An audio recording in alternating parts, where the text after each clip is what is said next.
إن الحمد لله نحمده ونستعينه ونستغفره ونعوذ بالله من شرور أنفسنا ومن سيئات أعمالنا من يهده الله فلا مضل له ومن يضلل فلا هادي له وأشهد أن لا إله إلا الله وحده لا شريك له وأشهد أن محمدًا عبده ورسوله يا أيها الناس اتقوا ربكم الذي خلقكم من نفس واحدة وخلق منها زوجها وبث منهما رجالا كثيرا ونساء واتقوا الله الذي تساءلون به والأرحام إن الله كان عليكم رقيبا يا أيها الذين آمنوا اتقوا الله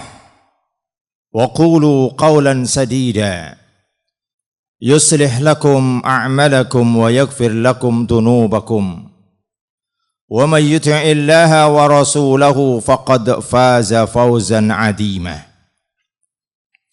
يا أيها الذين آمنوا اتقوا الله حق تقاته ولا تموتن إلا وأنتم مسلمون أما بعد فإن أصدق الحديث كتاب الله وخير الهدي هدي محمد صلى الله عليه وعلى آله وسلم وشر الأمور محدثاتها فإن كل محدثة بدعة وكل بدعة ضلالة وكل ضلالة في النار. Hadirin sidang Jumat yang dirahmati oleh Allah Subhanahu wa taala. Secara bertahap penghuni bumi ini akan berpindah baik secara massal ataupun secara personal. Ada di antara mereka yang perpindahannya membuat sedih orang yang hidup. Namun ada di antara mereka perpindahannya membuat gembira orang yang hidup. Perpindahan mereka tanpa melihat berapa usia dan tanpa melihat sedang apa dia dan bagaimana keadaannya. Dan itu telah berlalu dari sejak berpindahnya anak Adam, Qabil dan Habil. Dan ini akan terus berlanjut sampai giliran datang kepada kita. Namun saudaraku yang dirahmati oleh Allah Subhanahu wa taala, mungkin sebagian orang mengatakan hal ini biasa. Namun pahami dengan baik, ini bukan sesuatu yang biasa. Karena perpindahan ini akan menentukan antara kebahagiaan dan kebinasaan. Perpindahan ini akan menjadikan tolak ukur orang itu sengsara atau celaka, atau bahkan dia menjadi bahagia dan senang di sana. Maka hal yang perlu disiapkan, yang ini menjadi sesuatu yang menjadi orientasi hidup bagi seorang yang Allah Subhanahu wa taala tanamkan padanya kalimat la ilaha illallah. Saudaraku yang dirahmati oleh Allah Subhanahu wa taala, kita hari ini masih menyaksikan mungkin tetangga kita, teman karib kita, saudara kita, adik kita, abang kita, baik orang yang kita cintai atau orang yang kita benci, secara bertahap mereka meninggalkan muka bumi ini. Namun saudaraku yang dirahmati oleh Allah Subhanahu wa taala, yang paling penting adalah apa yang menjadikan kita selamat ketika kita meninggalkan dunia ini dan bertemu dengan Allah Subhanahu wa taala. Setidaknya ikhwatal iman rahimani wa rahimakumullah, ada beberapa hal yang ini akan bisa menghantarkan kepada keselamatan. Yang pertama adalah senantiasa memperhatikan, yakni tauhidullah wa ikhlas. Senantiasa menjaga akidah yang benar dan kemudian mengesahkan Allah Azza wa Jal dan menjaga keikhlasan. Ada satu kejadian yang cukup menarik. Yang ini tentunya akan menjadikan bahan renungan untuk kita semuanya. Disebutkan oleh Imam Ahmad dalam musnadnya, yang sampai kepada Utsman ibnu Affan radhiyallahu anhu. Satu ketika Utsman dia mengatakan bahwa saat Rasulullah SAW meninggal, maka sebagian besar sahabat mereka dalam keadaan cemas, galau. Kegalauan yang membuat mereka cemas, bahkan sebagian ada yang sampai mereka ini ragu-ragu sebenarnya Rasul meninggal ataupun tidak. Dan kemudian ikhwatal iman rahimani wa rahimakumullah, termasuk diantaranya adalah Utsman radhiyallahu anhu. Dia juga dalam keadaan galau walaupun kecemasannya berbeda. Saat Utsman dalam keadaan galau seperti ini, lewatlah Umar ibn Khattab. Beliau menceritakan sendiri. Lewat Umar ibn Khattab, dan kemudian Umar datang mengucapkan salam. Namun salam Utsman tidak direspon, tidak dijawab. Maka salamnya Umar ketika tidak dijawab oleh Utsman, dia bertolak mencari saudaranya, sahabatnya, yakni Abu Bakar As-Siddiq. Dia datangi kepada Abu Bakar As-Siddiq. Dia mengatakan, "Wahai Abu Bakar, ma yu'jibuka? Tahukah engkau ada sesuatu yang sangat mengherankan, di mana aku melewati Utsman dan aku mengucapkan salam, ternyata salamku tidak dijawab oleh Utsman." Saudara dirahmati oleh Allah Subhanahu wa taala, ketika itu kejadian ini diceritakan pada masa Abu Bakar As-Siddiq menjadi khalifah. Maka kemudian dia dengan Abu Bakar berangkat menuju ke Utsman. Dua-duanya dia berangkat. Kemudian Abu Bakar As-Siddiq dia datang bersama dengan Umar bin Khattab, dan saat dia mendatangi, dia mengatakan, "Wahai Utsman, apa yang sedang menimpa dirimu sehingga saudaramu Umar ibn Khattab salam kepadamu dan kau tidak menjawabnya?" Kata Utsman, "Saya tidak melakukan yang seperti itu." Umar kemudian menimpali, "Tidak, demi Allah, aku telah lewat dan aku mengucapkan salam kepadamu dan engkau tidak menjawab salamku." Kata Abu Bakar, "Benar Utsman. Sepertinya Utsman sedang ada sesuatu yang menyibukkan sehingga menjadikan tidak tahu kalau engkau lewat dan tidak tahu kalau mengucapkan salam." Maka kemudian Abu Bakar dia bertanya, "Apa sebenarnya yang sedang terjadi?" Kata Abu Bakar kepada Utsman. Maka Utsman dia mengatakan, "Sungguh telah meninggal Nabi yang mulia sallallahu alaihi wa ala alihi wasallam. Dan aku belum tahu apa yang menyebabkan kita ini akan menjadi selamat di hadapan Allah Subhanahu wa taala." Kemudian kata Abu Bakar As-Siddiq, "Demi Allah, aku telah mengetahui. Demi Allah, aku telah mengetahui." Maka kemudian ketika itu Utsman dalam keadaan duduk, tiba-tiba merasa begitu gembira. Kenapa? Yang membuat dia galau, membuat dia risau, cemas, ternyata ada jawabannya dari Abu Bakar As-Siddiq radhiyallahu anhu. Maka kemudian dia bangkit, dia kemudian mengatakan, "Benar, engkaulah orang yang berhak untuk mengetahui apa yang akan menjadikan sebab kita selamat." Ikhwatal iman rahimani wa rahimakumullah. Apa kata Nabi yang mulia sallallahu alaihi wa ala alihi wasallam? Kata Abu Bakar As-Siddiq, dia meriwayatkan dari Nabi yang mulia sallallahu alaihi wasallam.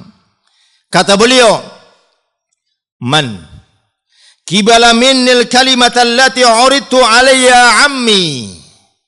Barang siapa yang menerima satu kalimat yang pernah aku tawarkan kepada pamanku, faraddaha alayya, dan ternyata pamanku menolaknya, fahiya lahu najatun, maka dia orang yang akan mendapatkan kebahagiaan. Saudaraku yang dirahmati oleh Allah Subhanahu wa taala, kalimat ini ternyata kalimat yang lebih mahal daripada dunia dan seisinya. Sampai-sampai sahabat dia seolah-olah begitu galau, sampai tidak tahu kalau sahabatnya mengucapkan salam karena ingin mendapatkan kalimat apa yang bisa menyebabkan dia selamat di hadapan Allah Subhanahu wa taala. Kemudian yang kedua, Nabi yang mulia sallallahu alaihi wasallam saat akan berangkat untuk melakukan perang Badar yang terjadi di tahun 2 Hijriah, di mana dalam peperangan Badar ini Nabi sallallahu alaihi wasallam tidak mengajak sebanyak-banyaknya orang. Bahkan sahabat yang ada ketika itu saat Rasul akan mengajak untuk menghalang-halangi, menghadang Sofyan bin Harb, ketika mereka mengatakan, "Ya Rasulullah, saya akan pulang dulu untuk mengambil kendaraanku atau mengambil pedangku." Tidak usah. Cukup orang yang ada sekarang dan sudah siap dengan peralatannya. Sehingga terkumpul kurang lebih sekitar 300-an lebih. Berangkatlah Nabi yang mulia sallallahu alaihi wasallam. Dan saat berangkat ternyata kendaraan tidak cukup. Hanya mungkin sekitar 70 atau 72 unta saja. Kuda ternyata cuma 1. Karena peralatan tidak sebagaimana peralatan ketika Nabi mengajak mereka untuk peperangan yang kan hanya segera menghadang orang kafilah yang jumlahnya sekitar 30 orang saja yang dibawa pimpinan yakni Abu Sofyan bin Harb. Maka Nabi membuat kebijakan, yakni setiap 3 orang dengan 1 unta, 3 orang bergantian dengan 1 unta. Ketika itu Nabi yang mulia sallallahu alaihi wasallam bertiga. Yakni bertiga dengan Abu Lubabah dan Ali bin Abi Thalib. Yang ketiganya Rasulullah sallallahu alaihi wasallam. Maka giliran pertama adalah Nabi yang naik. Berjalanlah sampai kepada jarak yang telah disepakati, akan berganti dengan Abu Lubabah dan berganti dengan Ali bin Abi Thalib. Saat sampai gilirannya, 2 orang ini berbincang. Dia mengatakan, bagaimana kalau giliran kita berikan kepada Rasulullah SAW? Kata Ali kepada Abu Lubabah. Kata Abu Lubabah, iya, giliranku juga akan aku berikan kepada Nabi yang mulia SAW. Maka saat sampai gilirannya, keduanya mengatakan, "Ya Rasulullah, giliran kami aku berikan kepadamu, silakan kau senantiasa tetap di atas tunggangannya dan kami akan berjalan." Kalau ini terjadi di tengah-tengah kita, mungkin kita akan mengacungkan jempol kepada 2 orang ini atau kepada 2 orang murid kita. Oh, hebat dia. Rasulullah tidak. Dia mengatakan bahwasanya dengan kalimat, sesungguhnya lasta minkum quwwatan minni. Kalian berdua bukan berarti lebih kuat daripada saya, dan kalian bukan berarti lebih butuh pahala daripada saya. Artinya apa? Nabi juga butuh pahala. Coba bayangkan. Setelah berjalan sampai di satu tempat namanya yakni Barratul Wabar. Ada seorang yang dia datang.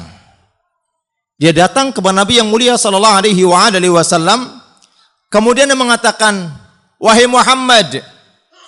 Ini indikasi bahwasanya bukan seorang muslim. Karena seorang muslim ketika memanggil dia tidak menyebut nama.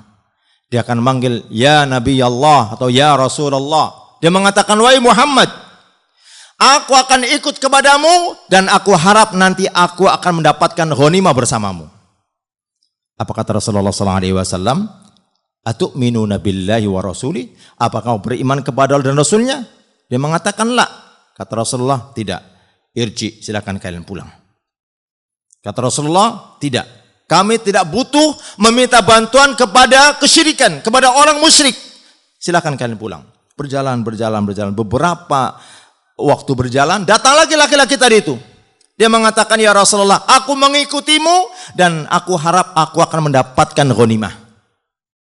Kata Rasulullah, atu'minuna billahi wa rasuli? Apakah kau beriman kepada Allah dan Rasulnya? Dia mengatakan tidak. Kalau begitu, farji, silakan kau pulang. Aku tidak butuh dengan bantuan orang-orang yang mensyirikatkan Allah Subhanahu wa taala. Maka ditinggalkan. Sampai yang ketiga kali datang lagi yang mengatakan, ya Rasulullah, aku ingin mengikutimu. Kalimat kedua dia diam. Aku ingin mengikutimu. Rasulullah bertanya, atu'minuna billahi wa rasuli? Apa kau beriman kepada Allah dan Rasulnya? Dia mengatakan, ya. Kata Rasulullah SAW mengatakan, ya, aku beriman kepada Allah dan Rasulnya. Maka kemudian kata Rasulullah, fantalaqa. Maka mari kita berjalan. Di hadis yang ringkas ini. Hadis ini datang dari Aisyah, diriwayatkan Imam Bukhari. Di antaranya, Al-Imam Ibnu Hajar Al-Asqalani mengatakan, di sini ada pelajaran yang sangat besar, menunjukkan bahwasanya iman lebih dari segala-galanya. Iman lebih dari segala-galanya. Meskipun ketika itu orang-orang Islam melihat lelaki ini seorang lelaki yang kuat dan seorang lelaki yang pemberani.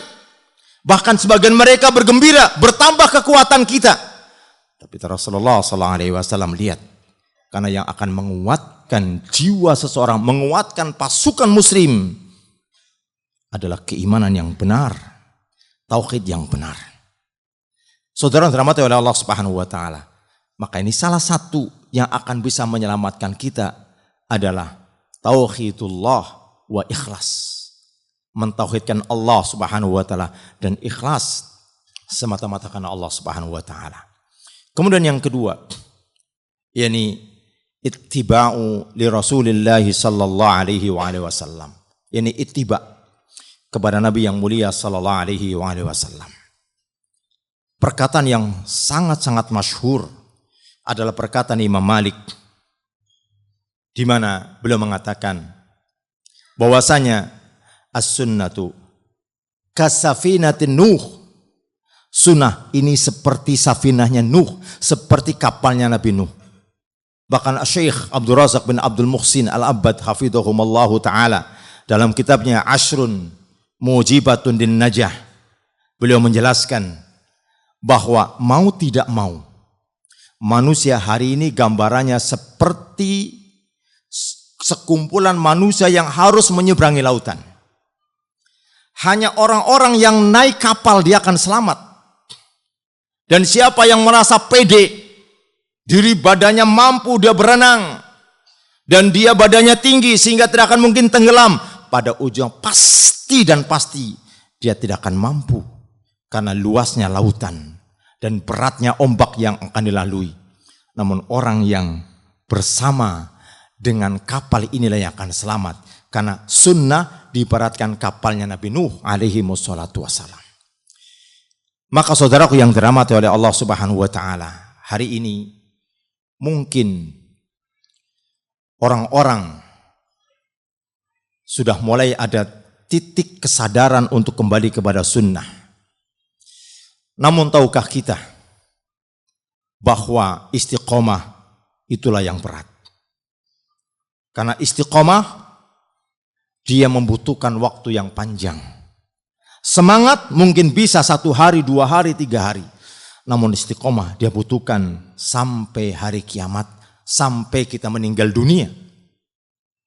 Kemudian yang terakhir, yakni at-taqwa, takwa kepada Allah Subhanahu wa taala. Kenapa ini penting?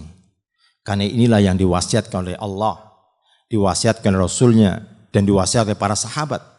Bahkan Umar ibn Khattab ketika dia memerintahkan kepada Sa'ad bin Abi Waqqas saat akan menaklukkan Persia, di antara pesan yang paling terakhir bahkan diulang-ulang adalah senantiasa Jaga pasukannya takwa kepada Allah Subhanahu wa taala. Jangan sampai pasukan di antara kalian yang bermaksiat kepada Allah Subhanahu wa taala. Karena kalau bermaksiat apa bedanya pasukan ini dengan orang-orang musyrik yang akan diperangi? Ringkas ini takwa. Namun dia memiliki keagungan, kemuliaan, keajaiban yang luar biasa. Semoga 3 poin ini Allah Subhanahu wa taala mudahkan untuk kita memilikinya dan kita mendapatnya sampai di mana sampai ketika Allah Subhanahu wa taala memisahkan kita dengan dunia yang fana ini, dan kemudian Allah Subhanahu wa taala akan menerima kita dengan ridhonya. Aqulu qauli hadza wastaghfirulli wa lakum innahu huwal ghafurur rahim.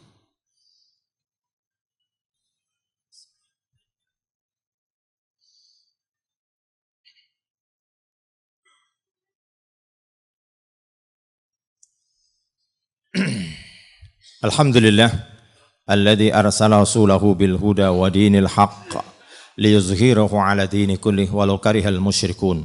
Asyhadu an la ilaha illallah wahdahu la syarika lah wa asyhadu anna Muhammadan abduhu wa rasuluh. Amma ba'd. Hadirin yang dirahmati oleh Allah Subhanahu wa taala, di antara ittiba kepada Nabi, tidak beberapa lama lagi akan datang peluang dan kesempatan yang tidak diberikan pada bulan yang lain, yakni berpuasa di 10 awal bulan Zulhijjah. Bahkan bagi yang mampu berpuasa tanggal 1 sampai tanggal 9. Kalaupun sekiranya seorang mungkin kesulitan atau tidak mendapati waktu itu, maka dia punya kesempatan untuk berpuasa pada hari Arafah. Di mana hari Arafah Rasulullah SAW memberikan kabar gembira. Orang yang berpuasa di hari Arafah seperti orang yang dosanya diampuni setahun yang lalu dan setahun yang akan datang. Maka kalau kita ingin mengkhususkan, khususkan apa yang dikhususkan oleh syariat. Jangan mengkhususkan apa yang tidak dikhususkan oleh syariat. Kenapa? Karena ini bukan bentuk loyalitas kepada Nabi yang mulia sallallahu alaihi wasallam, meskipun banyak orang yang menyepakati, banyak orang yang menyetujui, atau mungkin bahkan banyak orang yang mengacungkan jempol. Namun ketika dia bukan sesuatu yang dikhususkan dalam syariat, maka dia tidak akan ada kebaikan padanya. Innallaha wa malaikatahu yusalluna 'alan nabi ya ayyuhalladzina amanu sallu 'alaihi wa sallimu taslima. Allahumma salli 'ala Muhammad wa 'ala ali Muhammad kama sallaita 'ala Ibrahim wa 'ala ali Ibrahim wa barik 'ala Muhammad wa 'ala ali Muhammad kama barakta 'ala Ibrahim wa 'ala ali Ibrahim innaka Hamidum Majid. Allahumma ighfir lil mu'minina wal mu'minat wa li jami'il muslimina wal muslimat al ahya'i minhum wal amwat. Rabbana atina min ladunka rahmah wa hayyi' lana min amrina rashada. Rabbana atina fid dunya hasanah wa fil akhirati hasanah wa qina adzabannar. Aqimis shalah.